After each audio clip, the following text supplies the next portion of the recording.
Udah mulai ya? Assalamualaikum warahmatullahi wabarakatuh. Bertemu dengan gue lagi, Topan, di acara Mood Time Podcast.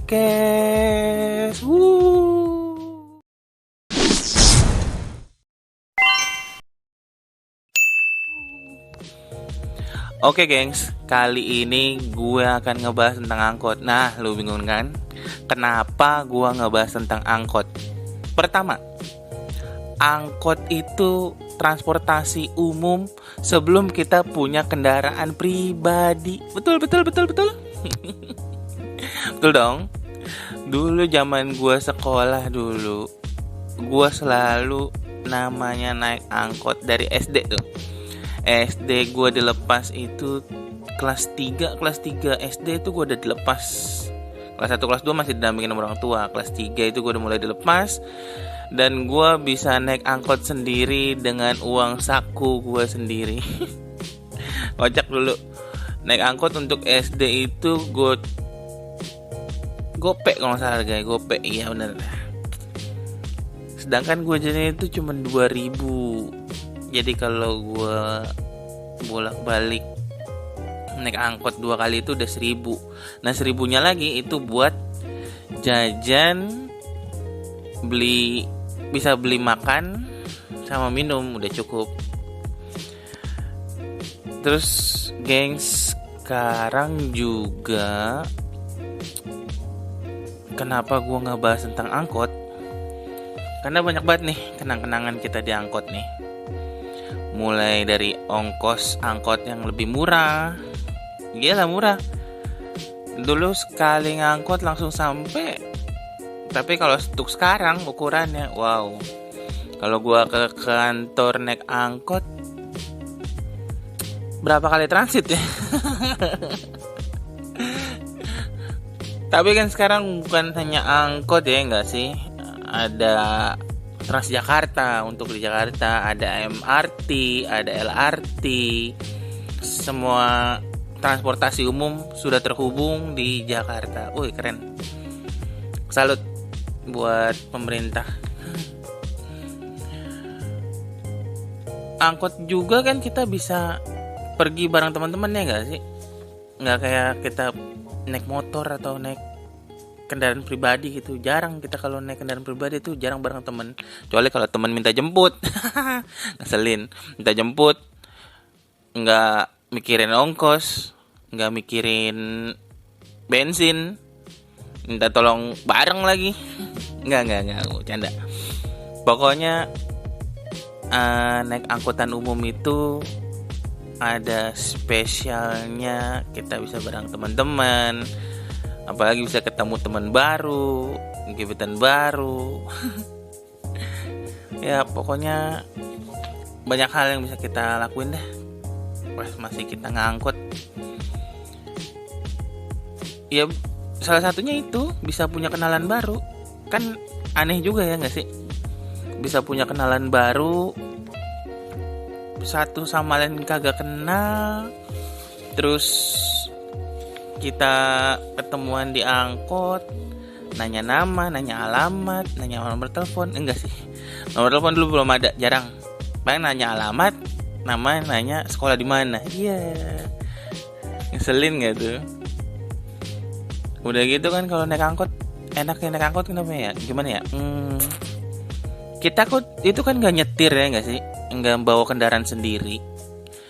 Ada pas supirnya, ya kan? Kalau di kereta ada masinisnya. Jadi kita berasa dibawa sama supir pribadi gitu loh. Jadi itu nggak usah mikirin, nyetirnya gimana nih, belok kanan belok kiri, berhentinya kapan gitu.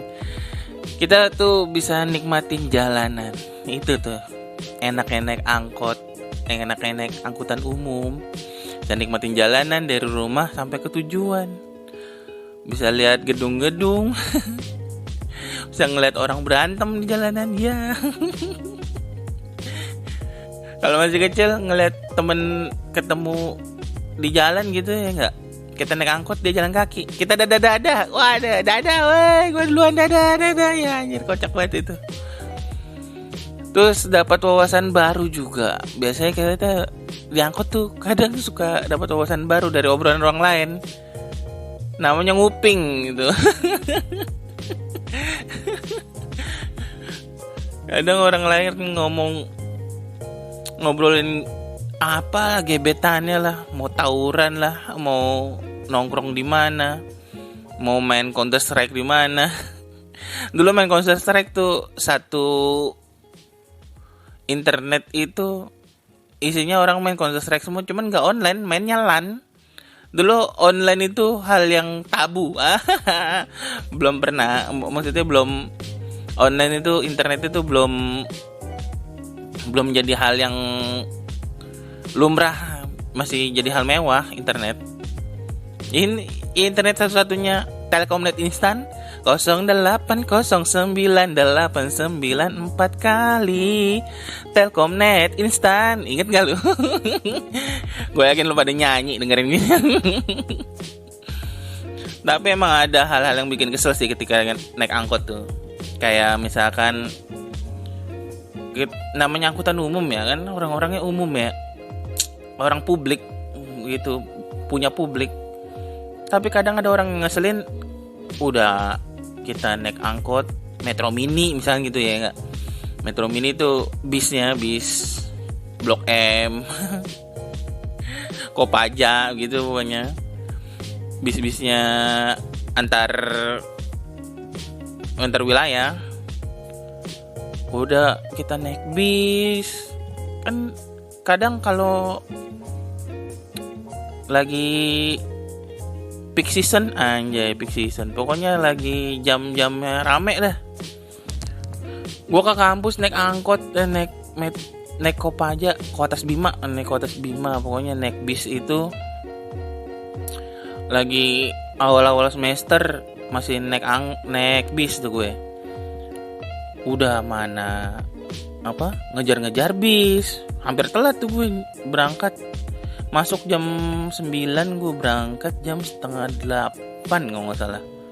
Itu jam setengah 8 tuh udah hampir telat kalau menurut gue. Gue gak bisa nyantai-nyantai intinya di kampus. Gue tuh orangnya gak mau telat. Gak mau telatnya kenapa? Karena gue maunya nyantai dulu, begitu nyampe kampus, ngerokok, ngopi, udah makan roti, baru masuk kelas gitu. Makanya gue malas telat. Singkat cerita, gue pas lagi naik bis, udah mana ngejar-ngejar bis, terus tuh bis emang bis jarang lewat ya kan. Kenapa bis jarang lewat? Gue bilang itu bis yang satu-satunya cuman ngelewatin depan rute kampus gue dulunya. Udah gitu kan rame ya, lagi rame-ramenya begitu, sempet-sempetnya ada orang yang ngerokok, kan bangsat ya. Lagi sesek, napes udaranya nggak dapet. Ini namanya desek-desekan, belum ada corona tuh. Kita desek-desekan, dia ngerokok, bre, ya ampun. Rasanya, gue bukan ngelarang dia ngerokok ya, cuman tahu situasi lah. Ngerokok tuh enaknya kan lagi santai, lagi relax, nyari ketenangan juga sih di rokok ya nggak sih? Yang nggak bukan waduh mulut gue pahit gue harus ngerokok, ya enggak lah, yang nggak di sembarang tempat lu ngerokok, jangan di bis yang ya lu paham lah, lagi desek-desek. Rasanya gue mau, boleh nggak sih itu kan yang ngerokok bapak ya, udah brewokan, jenggotan. Kalau boleh gue tendang dadanya deh, sekali tendang dadanya. Sampai begitu. Udah gitu hal yang ngeselin di naik angkutan umum tuh ngetemnya lama. Kalau kita naik bis, naik angkutan umum itu kalau ngetemnya lama, ditungguin, kita kepanasan di dalam. Kalau nggak kita tungguin, emang dia doang tuh angkotnya, kan kurang ajar ya. Pernah ada tuh angkotnya Ciputat yang warna pink. Aduh, angkot apa sih itu namanya tuh? Pokoknya jalannya dari Sawangan sampai Ciputat. Itu angkotnya jalannya lama, ngetem mulu. Mau gue sliding abang-abangnya. Emang dikit sih armadanya kayaknya. Udah gitu banyak penumpang yang apa ya,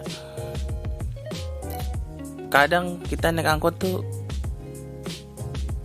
suka ketemu sama orang yang berisik. Gue termasuk berisik, cuman kalau lagi bareng sama teman-teman gue doang nggak berisik sih, apa ya, emang kita ngobrol begitu.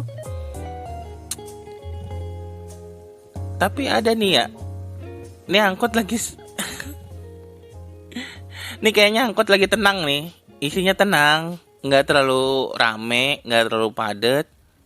Tapi ada satu orang berisik banget, dan itu ngangkat telepon. Itu dia sendirian, bre. Dia sendirian ngomong sama handphone, terus teriak-teriakan. Itu biasanya tuh orang tua tuh gitu. Kalau nggak orang tua, emak-emak yang cerewet, anjay. Enggak, bukan nuduh mama yang cerewet juga sih. Emak-emak yang ngesen kanan belok kiri, iya. Enggak, bercanda ya mak. Surga di telapak kaki emak. I love you mak. Udah gitu kalau naik angkot, yang ngeselinnya kalau kita mau ke tujuan, misalkan angkotnya tuh tujuannya B, tapi itu transit. Gimana ya kalau angkot transit tuh? Jadi gue harus ngelanjutin dari angkot mentok sampai temannya, gue lanjutin lagi ke pindah angkot lah gitu. Buat ngelanjutin itu juga paling ngeselin tuh, paling ngabisin kos. Pelit banget gue anjir. Iyalah, sekarang kalau hitungannya angkot yang apa, yang ngetem, bukan yang ngetem, yang transit gitu kan capek, lama nunggu, udah lama nunggu, dia ngetem dulu kan ya kan, terus ongkos juga beda, ya pokoknya begitu dah. Kisah perangkotan. Naik kereta juga, waduh, kereta dulu sebelum ini kereta listrik nih, sekarang nih KRL.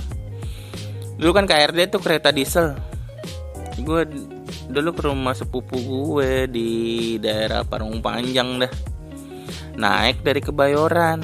Ini lucu nih, bukannya naik dari Kebayoran dah, masih KRD. Lu bayangin aja KRD, kereta diesel, itu masih banyak pedagang di dalamnya. Jadi itu dagang bukan di pasar Kebayoran, di keretanya dagang. Sampai gue duduknya di apa, di nangka.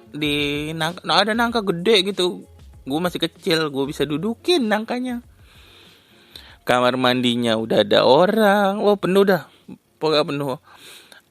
Di dalamnya tuh ada tukang extra jos, ada tukang buah, ada tukang rujak, ada tukang makanan, ada tukang risol, ada tukang lontong, bahkan ada yang nyapu-nyapu di kolong-kolong. Tukang sapu, udah tuh, tukang sapu, tukang apa, pokoknya bocah aja nyapu-nyapu kolong. Udah gitu kocak. Jadi tuh gue ngerasa kalau mata uang rupiah itu bisa berubah drastis dalam jarak, tau gak sih?